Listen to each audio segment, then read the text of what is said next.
င်္ဂလာပါ။ဒီနေ့တော့ဗာပြမလဲဆိုတော့ပခုံးပြောက်လက်ဖောင်းပတန်လေးပြမယ်နော်။ပခုံးပြောက်လက်ဖောင်းပတန်လေးပြပါလို့ပြောထားတဲ့ညီမလေးတွေရှိတယ်။အဲ့ဒါကို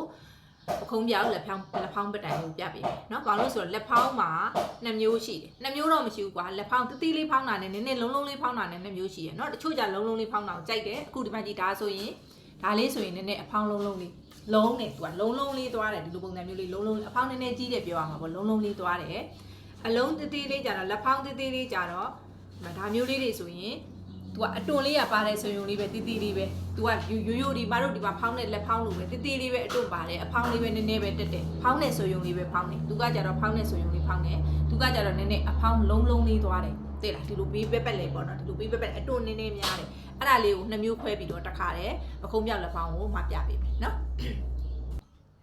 ကဲဒါလေးကတော့မရဲ့အခြေခံမူရင်းframe လက်ကလေးလက်ဖောင်းလက်ကလေးเนาะဒါလက်ဖောင်းလက်ကလေးကိုမတို့အခြေခံမူရင်း frame လက်ဖောင်းလက်ကလေးဆွဲထားတယ်ဒါလက်ဖောင်းလက်ဆွဲနေရလဲမရဲ့ဟိုမှာတင်ထားတာရှိရယ်เนาะဒါဆိုရင်တော့ဒါအလဲဘကိုလေးပေါ့အလဲဘကိုကျက်လေးဒါရိုးလက်ဖောင်းလေးရိုးလက်ဖောင်းမှာဒါကလက်ဝါဒါကအပေါ်ပိုင်းเนาะဒါရိုးလက်ဖောင်းအဲ့ဒီရိုးလက်ဖောင်းမှာမတို့ကပခုံးပြောက်ကိုကြတော့ဒီကနေသွားတယ်အပေါ်ကိုဘယ်လောက်တက်ယူလဲဆိုတော့သူ့ရဲ့လက်အရှိတွေပါလေယူပြီးသားဒီမှာကိုယ့်ရဲ့အတိုင်းဒါကိုက9လက်မဆို9လက်မ10လက်မဆို10လက်မယူအဲ့ဒါမှအပေါ်ကိုမတို့ကဒီမှာ2လက်မကွဲတက်တယ်နော်2လက်မကွဲတက်တယ်အဲ့ဒီ2လက်မကွဲကနေပြီးပါမတို့ဘယ်ကိုသွားလဲဆိုတော့ဒီကနေဒီကိုဒီမှာဒါဆိုရင်မတို့အပေါ်ကိုတက်ထားတဲ့6စိတ်ဒီမှာဒါအောက်ကိုဆင်းထားတဲ့6စိတ်เนาะဒါအလဲဘကိုလေအလဲဘကနေပြီး6စိတ်အဲ့ဒီ6စိတ်ကနေဒီအပေါ်ကို1လက်မတက်လို့ရှိရင်အဖောင်းသေးသေးရမယ်2လက်မသွားရင်အဖောင်းကြီးရမယ်ဒါဆိုရင်2လက်မတက်ကိုအရင်သွားပြမယ်ဒီမှာ2လက်မတက်เนาะ2လက်မတက်အဲ့ဒီ2လက်မတက်ကနေဘယ်ကိုချိတ်မှလဲဆိုတော့ဒီအောက် point မှာဒီမှာဒီကနေဒါအလဲ point เนาะအလဲ point ကနေဒီကနေဒီကိုမတို့ဒီမှာအလဲဘိုလေးမှတ်လိုက်အဲ့ဒီအလဲဘိုလေးကိုမတို့ဒီကနေဒီကိုဒီလိုပုံစံမျိုးလေးသွားမယ်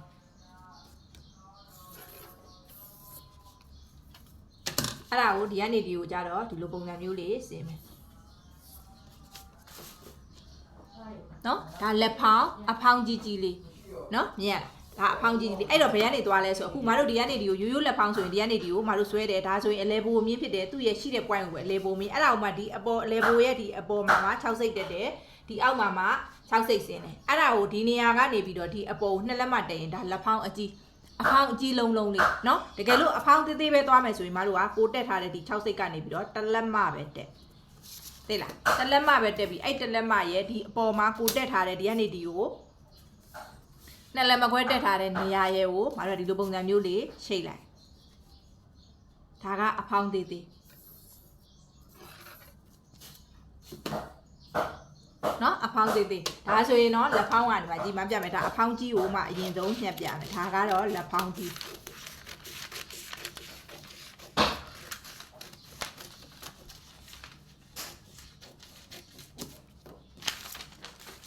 းနော်ဒါဆိုရင်ဒီမှာကိုအလဲဒီမှာယူထားတဲ့အလဲ point နဲ့ဒီအပေါ်ကို2လက်မှတက်တယ်2လက်မှတက်ရင်ဒါအဖောင်းကြီးဆိုမှတော့ဒီနေရာလောက်ကနေပြီးတော့အတွန့်ကိုဒီမှာစပြီးတော့တွန့်မယ်ဟိုလောက်က3ခွဲလောက်ကစပြီးတော့တွန့်မယ်3ခွဲလောက်ကစတွန့်မယ်ဆိုရင်အဖောင်းဟာဒီမှာအဖောင်းတွန့်တစ်ဖက်ကိုဘယ်လောက်လောက်ရ1 2 3 4 5 6တွန့်ရတယ်6တွန့်ဆိုဟိုဘက်6တွန့်ဒီဘက်6တွန့်ကတစ်ချမ်းနဲ့ဖြတ်ထားတာလေနော်12တွန့်ဆိုရင်သူကလုံးလေးရတယ်အဖောင်းကဒါဆိုရင်အဖောင်းကြီးပလားဟုတ်တယ်နော်ဒါအပေါ်ကိုဒီရိုးလက်ဖောင်းရဲ့အပေါ်ကို2လက်မှတက်လိုက်တယ်2လက်မှမတက်ဘူးမတို့က1လက်မှပဲတက်မယ်ဆိုရင်ဒါဆိုရင်1လက်မှပဲတက်တယ်လက်1လက်မှပဲတက်ရင်ဒီမှာအတွန်းကအဖောင်းမလုံးတော့ပဲနဲ့ဒီအပေါ်ထိတ်ကလေးမှာပဲလာစုနေမယ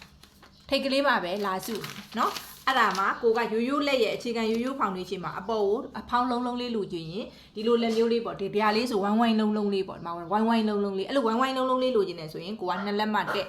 ဝိုင်းလုံးလေးမလိုချင်ဘူးအပေါ်လေးပဲနည်းနည်းလေးပဲကက်ကလေးကိုမှနည်းနည်းလေးထောင်းနေဆိုယုံလေးပဲထောင်းချင်တယ်ဘေးကိုကလုံးလေးမသွားချင်ဘူးနည်းနည်းလေးထောင်းနေဆိုယုံလေးထောင်းချင်တယ်ဆိုရင်ဒီအပေါ်မှာ1လက်မှကိုတက်ဒီမှာမတို့6စိတ်တက်ထားတဲ့နေရာရဲ့ဒီနေရာကို1လက်မှတက်လိုက်နော်ဒီအပေါ်မှာတော့မတို့က2လက်မကွဲကွာရမယ်ကိုယ့်ရဲ့လက်အရှိဒီမှာအတိုင်းတာလက်ဖောင်းရဲ့အတိုင်းတာရိုးလက်ဖောင်းရိုး frame ရိုးလက်ဖောင်း frame ရဲ့ဒီမှာအရှိကိုလိုပြီးသားအရှိရဲ့ဒီအပေါ်မှာထပ်တက်ရမှာဘာလို့ဆိုတော့မတို့ကပခုံးနေမှာပခုံးပြောက်မှာပခုံးနေရစားထားတယ်လေစားထားတယ်ဆိုတော့ तू ပုံမှန်ပခုံးနေရမှာမရှိဘူးပခုံးကအပေါ်ကိုတက်တယ်ဒါဆိုရင်ဒီလက်ဆိုရင်မှဥပမာပြမယ်နော်ဒီကောင်ဆိုလို့ရှိရင်ဒီနေရာကနေပြီးတော့ ဒီအပေါ်ကိုတယ်လက်မကွဲဝင်ထားတယ်တယ်လက်မကွဲတက်ထားတယ်နော်တယ်လက်မကွဲတက်ထားတဲ့အတွက် तू ကမတို့ကဒီမှာကျတော့တယ်လက်မကွဲတက်ပေးတယ်အဲ့ဒါမှသာလင်းအဖုံးဟွာလက်ဖောင်းကသူ့ဟာနဲ့ तू အဝင်ဝင်ကြရမှာနှစ်မို့ဆိုရင်အဝင်ဝင်ကြမရအောင်နော်ဒါလေးကိုတခြားရှင်းပြချင်တာမဟုတ်ဒါမေးထားတဲ့လူတွေရှိတယ်နောက်ရက်တွေကျရင်လည်းတကယ်လို့လိုအပ်တယ်ဆိုရင်တက်တဲ့နီးလေးကိုထပ်ပြီးတော့ပြပေးမယ်တကယ်လို့လိုအပ်လို့ရှိရင်မရဲ့ comment မှာတက်တဲ့နီးလေးသိကျင်တယ်ဆိုတော့တက်တဲ့နီးလေးကိုလက်တက်တဲ့နီးလက်ပခုံးပြောက်လက်တက်တဲ့နီးလေးကိုအသေးစိတ်ပြပေးမယ်နော်အသေးစိတ်ပြပေးမယ်အဲ့ဒါလေးကိုတကယ်လို့သိကျင်တယ်ဆိုရင်မရဲ့ comment မှာရေးပေးနော်ဒါဆိုရင်တော့ဒါကပခုံးပြောက်လက်ကလေးရိုးရိုးပရိန်မှာဟွာလိုလုံးလုံးလေးလိုချင်တယ်ဆိုနှစ်လက်မတက်ပါဟွာဆိုရင်အဖောင်းသေးသေးလေးပဲလိုချင်တယ်ဆိုရင်တစ်လက်မတက်ပါเนาะဒါဆိုရင်เนาะဒီဟာလေးကိုနားလည်မယ်နဲ့တူတယ်เนาะတကယ်လို့ခြုံနီးလေးကိုသိကျင်တယ်ဆိုမှ comment မှာခြုံနီးလေးသိကျင်ပါတယ်လို့ရေးပေးအဲ့ဒါဆိုမှခြုံနီးလေးကိုအသေးစိတ်လက်တက်နီးတီးပဲတီးတက်အသေးစိတ်ကိုတင်ပေးမယ်เนาะဒါခါတိုင်းဆိုမှအထည်တွေနဲ့ရောရင်ဟိုနင်းဖြစ်မှာဆိုလို့ဒါလေးကိုတီးတက်ပြပေးတာတောင်းဆိုထားတဲ့လူလည်းရှိလို့เนาะဒါဆိုရင်เนาะမရဲ့ဗီဒီယိုလေးကိုဆုံးအောင်ကြည့်ရှုပေးလို့ကျေးဇူးအများကြီးတင်ပါတယ်เนาะ